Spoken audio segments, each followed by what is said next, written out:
یہ تو بہت بعد کی باتیں ہیں جو مجھے امریکہ کے پرچوں میں سے معلوم ہوئی تھیں۔ میں اب آپ کو واپس جنگ آزادی کے میدان میں لیے چلتا ہوں۔ میں نے شاید پہلے بھی کہا ہے کہ انڈونیشی مسلمانوں کی یہ مسلح جنگ آزادی کوئی معمولی جنگ نہیں تھی۔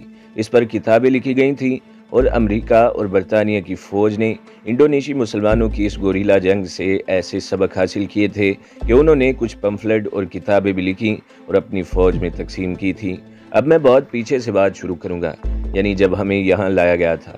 میں اپنی بٹالین کی بات کروں گا کیونکہ میں اس کا عینی شاہد ہوں، اس لیے ہر بات سچی ہوگی۔ ہمیں تو بتایا ہی نہیں گیا تھا کہ ہمیں انڈونیشی مسلمانوں کے خلاف لڑنے کے لیے لایا گیا ہے۔ حقیقت یہ ہے کہ ہمیں ابھی بھی معلوم ہی نہیں تھا کہ ان جزیروں جاوا، سماٹرا وغیرہ کے لوگوں نے جنگ آزادی کی ابتدا کر دی ہے۔ ہم یہی جانتے تھے کہ ان علاقوں میں اکثریت مسلمانوں کی ہے۔ میں نے پہلے عرض کیا ہے کہ میں مختلف جگہوں اور مقامات کے نام نہیں لکھوں گا کیونکہ یہ دو چال نہیں بے شمار تھی، جن میں سے زیادہ تر کے نام میرے ذہن سے اتر گئے ہیں۔ نام بھی ایسے تھے جن کا تلفظ بھی الٹا سا تھا۔ تاہم یاد نہ رہنے کی ایک وجہ یہ بھی ہے کہ اس وقت سوچا بھی نہیں تھا کہ عمر کے کسی حصے میں جا کر یہ داستان لکھوں گا۔ فوجیوں کا لکھنے لکھانے کے ساتھ کوئی تعلق واسطہ ہو ہی نہیں سکتا۔ ہماری بٹالین کو چھوٹے سے ایک قصبے سے تقریباً 1 میل دور کیمپ میں رکھا گیا۔ وہاں ہم نے خیمے لگا لیے اور اب اگلے حکم کا انتظار کرنے لگے۔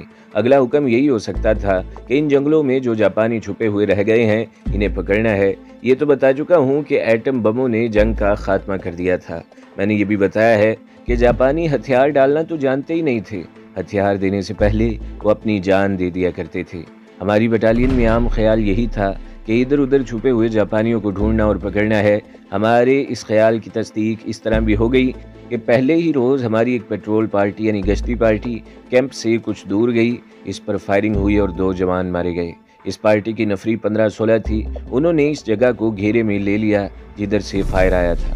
کچھ دیر گولیوں کا تبادلہ ہوا۔ دشمن کی طرف سے آنے والا فائر کچھ زیادہ نہیں تھا۔ صاف پتہ چلتا تھا کہ یہ 3-4 رائفلیں ہیں جو فائر کر رہی ہیں۔ آخر یہ رائفلیں بھی خاموش ہو گئیں۔ گھیرا تنگ کر کے قریب پہنچے تو وہاں 2 جاپانی سپاہی مرے پڑے تھے۔ یہ فائر انہوں نے ہی کیا تھا۔ یہ پیٹرول پارٹی جب واپس آئی تو اس نے اپنے 2 جوانوں کی لاشیں اٹھا رکھی تھیں اور جاپانیوں کی 2 رائفلیں بھی تھیں، اور انہوں نے بتایا کہ 2 جاپانی فوجیوں نے ان پر فائر کیا تھا اور انہیں مار دیا گیا۔ اس طرح ہمارا یہ خیال پکا ہو گیا کہ اب ہمیں جنگلوں میں پھیلا دیا جائے گا اور ہم جاپانیوں کو ڈھونڈتے رہیں گے۔ ہوا بھی ایسے ہی۔ اس روز کے بعد زیادہ نفری کی پیٹرول پارٹیاں ارد گرد کے جنگل میں کچھ دور دور تک بھیجی گئیں۔ کوئی اور جاپانی نہ ملا، لیکن پیٹرول پارٹیوں کو روزانہ بھیجا جانے لگا اور رات کو بھی پیٹرول پارٹیاں باہر بھیجی جاتی تھی۔ ایک روز ہماری ایک کمپنی کے 25 آدمیوں کی پیٹرول پارٹی رات کو بھیجی گئی۔ اس کا کمانڈر ایک جمعدار یعنی نائب صوبیدار تھا، اس کے ساتھ ایک حوالدار اور 2 نائک بھی تھے۔ یہ ہماری بٹالین کی بی کمپنی تھی جو ہندوؤں کی کمپنی تھی۔ ان میں ایک بھی مسلمان یا سکھ نہ تھا۔ میں آپ کو یہ بھی بتا دوں کہ بٹالین میں 2 مسلمان کمپنیاں ہوتی تھیں، ایک ہندو اور ایک سکھ کمپنی۔ ہندو کمپنی کی 25 نفری کی پیٹرول پارٹی رات کو نکلی اور 1.5-2 گھنٹے گزرے ہوں گے کہ ہمیں کمپنی سے تقریباً 3 میل دور فائرنگ کی آوازیں سنائی دینے لگیں۔ مجھے وہ رات اچھی طرح یاد ہے۔ ساری بٹالین جاگ اٹھی تھی۔ 3 میل خاصا فاصلہ ہوتا ہے جہاں سے فائر کی آواز کم ہی آنی چاہیے تھی، لیکن وہ کوئی شہر نہیں تھا، جنگل بیابان تھا۔ رات خاموش تھی اور اس خاموشی میں 3 میل دور کے دھماکے ہمیں سنائی دے رہے تھے۔ ہم فوجی تھے، اس لیے ہمیں اندازہ ہو گیا تھا کہ اچھی خاصی جھڑپ ہو رہی ہے۔ مشین گنیں بھی فائر کر رہی تھیں۔ یہ مشین گنیں بھی تھیں، سٹین گنیں اور ٹامی گنیں بھی، جنہیں سب مشین گن کہا جاتا ہے۔ بٹالین کیمپ میں رہتی تھی۔ افسروں کے خیمے بھی کیمپ میں تھے۔ ہمارا کمانڈنگ آفیسر جاگا اور وہ کیمپ میں یعنی جوانوں کے خیموں کے علاقے میں آ گیا۔ اس کے ساتھ صوبیدار میجر بھی تھا اور 2-3 انگریز افسر بھی۔ پوری پلٹن کو تیاری کا حکم ملا۔ میں تو یہ نہیں بتا سکتا کہ کمانڈنگ آفیسر نے کیا کارروائی کرنی تھی۔ یہ پتہ چلتا تھا کہ بٹالین کو اس طرف ایڈوانس کرنا پڑے گا جدھر سے گولیوں کی آواز آ رہی تھی۔ انگریز افسر تو جانتے ہی ہوں گے کہ یہ کیا ہو رہا ہے۔ ہم نہیں جانتے تھے۔ اگر ہم کچھ جانتے بھی ہوتے تو اتنا ہی تھا کہ چھپے ہوئے جاپانی ہوں گے اور ان کی تعداد زیادہ ہوگی اور انہوں نے ہماری پیٹرول پر فائر کھول دیا ہے۔ چونکہ بٹالین کو تیاری کا حکم ملا تھا، اس لیے کیمپ میں ہڑبونگ سی مچ گئی۔ اب اس کیمپ کے شور شرابے میں دور کی فائرنگ کی آواز کم سنائی دینے لگی۔ کچھ دیر بعد ہماری ایک مسلمان کمپنی کو حکم ملا کہ وہ ایڈوانس کرے اور اس جگہ پہنچ جائے جہاں فائر ہو رہا ہے۔ یہ میری کمپنی تھی۔ ایک کمپنی۔ میں اس کمپنی کے ساتھ نہیں گیا تھا کیونکہ میں حوالدار کلرک تھا۔ صوبیدار محمد اشرف اور حوالدار امیر خان اسی کمپنی میں تھے۔ جب یہ کمپنی روانہ ہوئی تو ہمارے کان ابھی تک فائرنگ کی آوازوں پر لگے ہوئے تھے۔ کیمپ کے شور کی وجہ سے آوازیں تو دب گئی تھی، لیکن ہم نے یہ محسوس کیا کہ فائر کم ہوتا جا رہا ہے، اور اس کے ساتھ یہ بھی محسوس ہوتا جا رہا تھا کہ فائرنگ کچھ قریب آ گئی ہے یا آتی جا رہی ہے۔ ہماری مسلمان کمپنی چلتے ہوئے نہیں بلکہ دوڑتے ہوئے روانہ ہوئی تھی۔ تقریباً 1 گھنٹے بعد ایک بار پھر بے ہنگم فائر ہونے لگا، اور اب یہ فائر خاصا قریب تھا۔ ہم نے روشنی راؤنڈ فائر ہوتے بھی دیکھے۔ ان سے اندازہ ہوتا تھا کہ یہ جو کچھ بھی ہے کیمپ سے کچھ زیادہ دور نہیں۔ روشنی راؤنڈوں کی روشنی ہمیں صاف دکھائی دیتی تھی۔ رات کے غالباً 3 بج رہے تھے کہ فائر بالکل ہی خاموش ہو گیا۔ اگلی صبح پوری بٹالین کو ایڈوانس کا حکم ملا۔ اس روز میں بھی بٹالین کے ساتھ گیا۔ قریب ہی سے بڑا گھنا جنگل اور پہاڑی علاقہ شروع ہو جاتا تھا۔ پہاڑیاں اونچی نہیں تھیں بلکہ انہیں ٹھیکریاں کہا جائے تو زیادہ بہتر ہوگا۔ جنگل میں جا کر بٹالین کو جنگی ترتیب میں پھیلا دیا گیا تھا۔ ہر اول کمپنی آگے نکل گئی تھی اور ریئر گارڈ پیچھے تھی۔ مختصر یہ کہ کمپنی جنگی ترتیب میں جا رہی تھی۔ جنگل میں جا کر ہر طرف دیکھا گیا، یعنی تلاشی لی گئی۔ وہاں کچھ بھی نظر نہ آیا سوائے چند ایک انسانی ڈھانچوں کے۔ یہ پہلی لڑائیوں میں مارے ہوئے جاپانی یا ہندوستانی سپاہیوں کے ڈھانچے تھے۔ کمپنی شام کے وقت واپس آئی۔ 2 روز بعد پوری بٹالین کو فال ان کیا گیا، اور ہمارے انگریز کرنل نے تقریر کی۔ یہ لوگ اردو بڑی اچھی طرح بول سکتے تھے۔ ہمارے کرنل نے پوری بٹالین کو بتایا کہ یہ کیا قصہ ہے۔ یہ تو میں پہلے ہی آپ کو بتا چکا ہوں کہ یہ قصہ کیا تھا۔ سرکاری طور پر ہمیں کیمپ میں یہ بتایا گیا کہ یہ انڈونیشیا کے لوگ ہیں اور وہ ہمارے خلاف لڑ رہے ہیں۔ کرنل نے یہ تو نہ کہا کہ وہ آزاد رہنا چاہتے ہیں، اس نے کچھ اس قسم کے الفاظ کہے جیسے یہ لوگ ڈاکو اور لٹیرے ہیں اور کسی کی حکومت پسند نہیں کرتے، اور اگر انہیں کھلی چھٹی دی گئی تو یہ فوج کے گوداموں میں سے راشن اور ایمونیشن اور ہتھیار بھی اٹھا کر لے جائیں گے۔ یہ یاد آیا کہ قبائلی پٹھانوں کے متعلق بھی انگریز اسی قسم کی باتیں کیا کرتے تھے کہ یہ لوگ لٹیرے ہیں جو حملے کر کے رائفلیں اور ایمونیشن اٹھا کر لے جاتے اور ادھر ادھر فروخت کرتے ہیں۔ یہ تو ہم مسلمان جانتے تھے کہ قبائلی پٹھان فرنگی کی حکومت کو قبول نہیں کرتے تھے۔ ہم انگریز کرنل کی بات سمجھ گئے اور پتہ چل گیا کہ انڈونیشیا کے مسلمان اپنی آزادی کے لیے لڑ رہے ہیں۔ میں نے پہلے بتایا ہے کہ فوج کا ڈسپلن بڑا ہی سخت ہوتا ہے، جس میں ایک حکم یہ ہوتا ہے کہ فوجی اب شہروں، قصبوں یا دوسری آبادیوں میں گھوم پھر نہیں سکتے، لیکن ان علاقوں میں جا کر انگریزوں نے فوجیوں کو کھلی چھٹی دے دی تھی کہ وہ شہروں میں جا کر لوگوں سے ملے ملائیں اور ان میں گھومے پھریں۔ میں نے یہ بھی بتایا کہ بعد میں پتہ چلا کہ فوجیوں کو کھلی چھٹی کیوں دی گئی تھی۔ وہ اس لیے کہ فوجی ان مفتوحہ علاقوں کے لوگوں کا اخلاق تباہ و برباد کر دیں اور ان کی عزت اور آبرو کو کچل اور مسل کر رکھ دیں۔ میں دوبارہ تفصیلات سنانا نہیں چاہتا، صرف یہ یاد دلاؤں گا کہ ولنیزری عورتوں نے اپنی عزت اور آبرو صرف راشن پانی، سگریٹ اور شراب کی خاطر فوجیوں کے حوالے کر دی تھی، لیکن مسلمان لڑکیوں کا کردار الگ تھلگ تھا اور وہ پوری طرح اپنے وقار میں رہتی تھی۔ میں نے یہ بات اس لیے دہرائی ہے کہ ایک طرف ہماری پیٹرول پارٹی پر مقامی لوگوں نے حملہ کیا تھا اور دوسری طرف ہمیں اجازت دے دی گئی کہ ہم قریبی قصبے میں جایا کریں اور ان لوگوں کے ساتھ بہت اچھا سلوک کریں۔ انگریز دراصل بڑی ہی خونریز جنگ لڑ چکے تھے اور اب وہ یہ طریقہ آزمانا چاہتے تھے کہ فوج وہاں کے شہریوں کو دوست بنائے اور دشمنی ختم ہو جائے اور وہاں کے مسلمان آزادی سے دستبردار ہو جائیں۔ کچھ ہی دنوں بعد عید الفطر آ گئی۔ ہمیں توقع تھی کہ ہمیں نماز کیمپ میں ہی پڑھنی پڑے گی اور ہم قصبے میں نہیں جا سکیں گے، لیکن انگریز کرنل نے بڑی فراخ دلی کا مظاہرہ کیا اور کہا کہ مسلمان قصبے میں جا کر نماز پڑھیں اور عید منائیں۔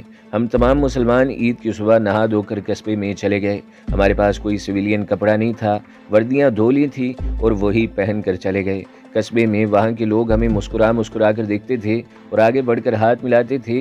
وہ اپنی زبان میں ہمیں عید مبارک کہتے تھے، لیکن ہم نے دیکھا ان میں سے کچھ لوگ جھجکتے تھے اور ہمارے قریب نہیں آتے تھے۔ غالباً وہ یہ سمجھتے تھے کہ ہم مسلمان نہیں اور سیر سپاٹے کے لیے قصبے میں آئے ہیں، لیکن انہوں نے جب دیکھا کہ ہم سب مسجد میں داخل ہو گئے ہیں تو انہیں معلوم ہوا کہ ہم تو مسلمان ہیں۔ ان میں چند ایک انڈونیشیا ایسے تھے جو ٹوٹی پھوٹی اردو بول سکتے تھے۔ وہ خوشی کا اظہار کرتے تھے کہ ہم مسلمان ہیں۔ اسلام کا رشتہ بھی کتنا پیارا اور کتنا مضبوط ہے۔ نماز بالکل اسی طرح پڑھی گئی جس طرح ہم اپنے گاؤں میں پڑھا کرتے ہیں۔ یوں لگا جیسے میرے گاؤں اور اس قصبے کے درمیان 1 انچ کا فاصلہ تک نہیں ہے۔ امام نے خطبہ پڑھا اور پھر اس نے اپنی زبان میں واز شروع کر دیا جس کا ایک لفظ بھی ہم نہ سمجھ سکے۔ صرف ایک لفظ سمجھ میں آتا تھا، وہ یہ تھا مردے کا۔ ہم یہ خطبہ تبرک سمجھ کر سنتے رہے۔ امام ممبر سے ہٹ گیا اور اس نے اگلی صف میں بیٹھے ہوئے ایک آدمی سے کچھ کہا اور اشارہ کیا۔ وہ ادھیڑ عمر آدمی تھا اور انڈونیشی تھا۔ وہ ممبر پر چڑھنے کے بجائے ممبر کے ساتھ کھڑا ہو گیا اور اس نے اردو میں تقریر شروع کر دی۔ وہ اپنے لب و لہجے میں بولتا تھا اور کہیں کہیں وہ بولنے میں دشواری سی محسوس کرتا تھا۔ وہ زیادہ تر ہم سے یعنی فوجیوں سے مخاطب تھا۔ اس نے وہی باتیں کہیں جو میں پہلے آپ کو تمہید کے طور پر سنا چکا ہوں۔ اس نے لوگوں کو اپنی تاریخ سنائی اور کہا کہ ولنیزریوں نے انہیں کس طرح غلام بنا کر رکھا تھا اور جاپانیوں نے ان پر یہ کرم کیا کہ انہیں ہتھیار بھی دیے اور جنگی ٹریننگ بھی، اور اب جب کہ جاپانیوں کو شکست ہو گئی ہے تو یہ کفار یعنی امریکہ، برطانیہ اور ولنیزری ان کی زمین پر قبضہ کرنے کے لیے انہیں غلام بنانا چاہتے ہیں۔ اس نے کہا کہ ہم مسلمان ہیں اور مسلمان کسی کا غلام نہیں ہو سکتا اور مسلمان کسی کو غلام بنایا بھی نہیں کرتا۔ اس نے اعلانیہ کہا کہ کچھ دن پہلے ہمارے مجاہدین نے اس پلٹن کی ایک پارٹی پر شب خون مارا ہے جو ہمارے قصبے کے ساتھ کیمپ لگائے ہوئے ہے۔ اس نے اس شب خون کے شہیدوں کو خراج تحسین پیش کیا اور کہا کہ تمام انڈونیشی روایت کو زندہ رکھیں اور ان کے نقش قدم پر چلیں۔ پھر اس نے کہا کہ ہمیں یہ دیکھ کر بڑی خوشی ہوئی ہے کہ اس پلٹن میں مسلمان بھی ہیں اور آج وہ مسلمان اس مسجد میں اللہ کے حضور سجدہ کرنے آئے ہیں۔ اس نے بڑے ہی پر اثر اور خوبصورت الفاظ کہے۔ اس نے کہا کہ آپ نے دیکھ لیا ہے کہ ہمارا اللہ ایک ہے اور ہم سب اسی کے آگے سجدہ کرتے ہیں، اور ہمارا قرآن بھی ایک ہے جس پر ہم سب مل کر عمل کرتے ہیں، اور پھر اللہ نے جو رسول پاک صلی اللہ علیہ وآلہ وسلم ہماری رہنمائی کے لیے اتارا تھا وہ بھی ہم سب کے لیے ایک ہے۔ اسی طرح ہمارا جذبہ اور مقصد بھی ایک ہونا چاہیے۔ یہ آدمی جو تقریر کر رہا تھا بعد میں پتہ چلا کہ امام کے خطبے کی ترجمانی کر رہا تھا، اور وہ امام کا خطبہ ہمیں یعنی فوجیوں کو سنا رہا تھا۔ پھر کہا آپ لوگ یعنی ہم ہندوستانی انگریزوں کے غلام ہیں اور انگریز ہمیں یہاں مسلمان بھائیوں کے خلاف لڑنے کے لیے لایا ہے۔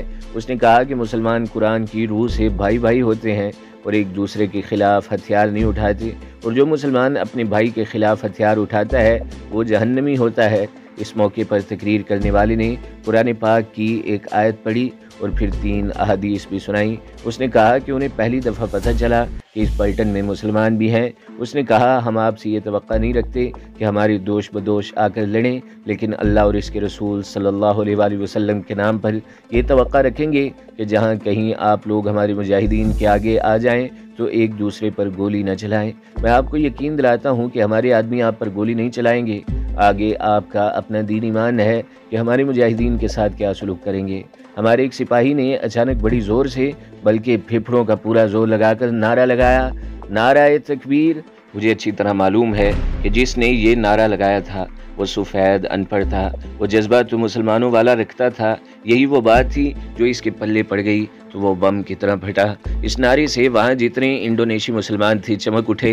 امام اپنی زبان میں جب خطبہ دے رہا تھا تو وہ بار بار مردیکا کہتا تھا۔ اس کے خطبے کی ترجمانی کرنے والے اس ادھیڑ عمر انڈونیشی نے بتایا کہ اس کا نعرہ ہے مردیکا، جس کا مطلب ہے آزادی، اور پھر ان کا دوسرا نعرہ ہے مسلم سما سما، جس کا مطلب ہے کہ مسلمان ایک ہے۔ اس انڈونیشی حریت پسند کی تقریر خاصی لمبی تھی۔ میں نے اس کا لب لباب سنایا ہے۔ اس نے جب اپنی تقریر ختم کی تو ہم جو فوجی تھے ان میں کسر پھسر شروع ہو گئی۔ صوبیدار محمد اشرف نے مجھے اپنے پاس بلایا اور کہا کہ ہمارا فرض ہے کہ ان لوگوں کو یقین دلائیں کہ ہم ان پر گولی نہیں چلائیں گے لیکن اپنی ڈیوٹی پوری کریں گے۔ اس کا مطلب یہ تھا کہ ہم گولی تو چلائیں گے لیکن نشانے نہیں باندھیں گے اور ہماری گولیاں درختوں سے گزریں گی۔ صوبیدار اشرف نے میرے ذمہ یہ ڈیوٹی لگائی، چونکہ تم تعلیم یافتہ ہو اس لیے ممبر کے پاس جا کر ان لوگوں کو یقین دلاؤ کہ ہم آپ کے ساتھ ہیں، لیکن ہماری مجبوری یہ ہے کہ ہم فوج سے بھاگ کر ان کے پاس نہیں آ سکتے۔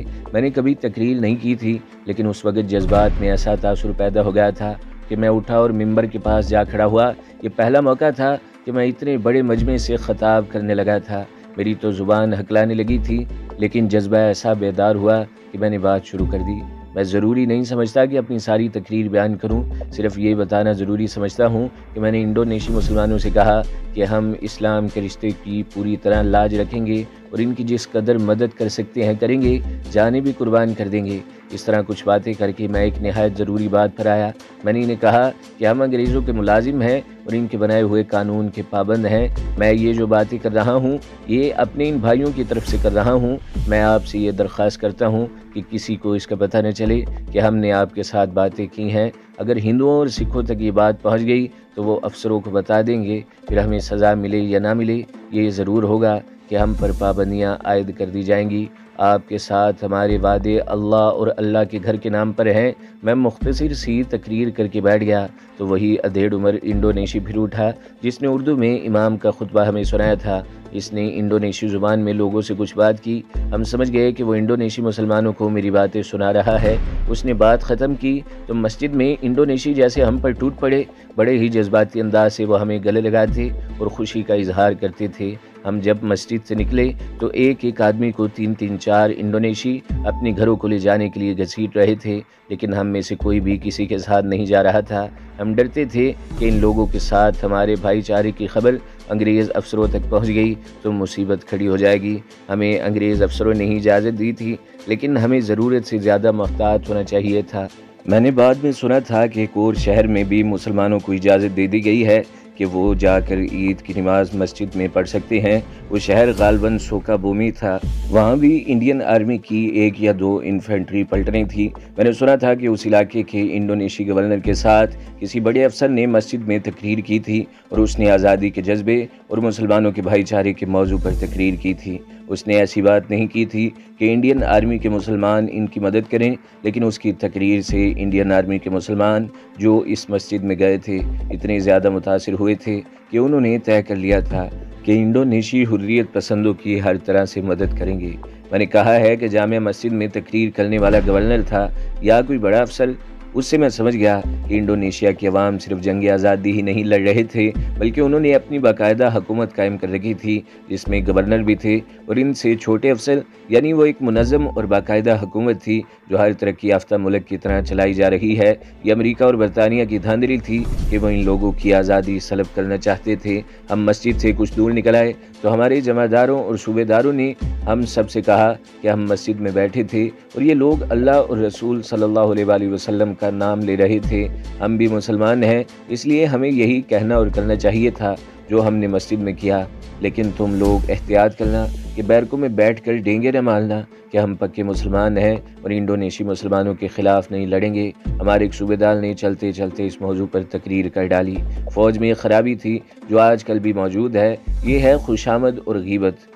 دوسروں کو خوش کرنے کے لیے بعض عہدیدار اور GCO صاحبان ان کی خوشامد کرتے ہیں اور دوسروں کے خلاف غیبت اور ارتکاب بھی کرتے ہیں۔ انگریزوں کے زمانے میں یہ خامی بعض فوجیوں میں موجود تھی۔ زیادہ تر خوشامدی جمعدار صوبیدار اور صوبیدار میجر ہوا کرتے تھے۔ حوالدار وغیرہ ان جمعداروں صوبیداروں کی چاپلوسی میں ملوث رہتے تھے۔ یہ خوشامد ترقی کی خاطر ہوا کرتی تھی۔ پھر جیسا کہ آپ جانتے ہیں مسلمانوں میں غداری کے جراثیم موجود ہیں۔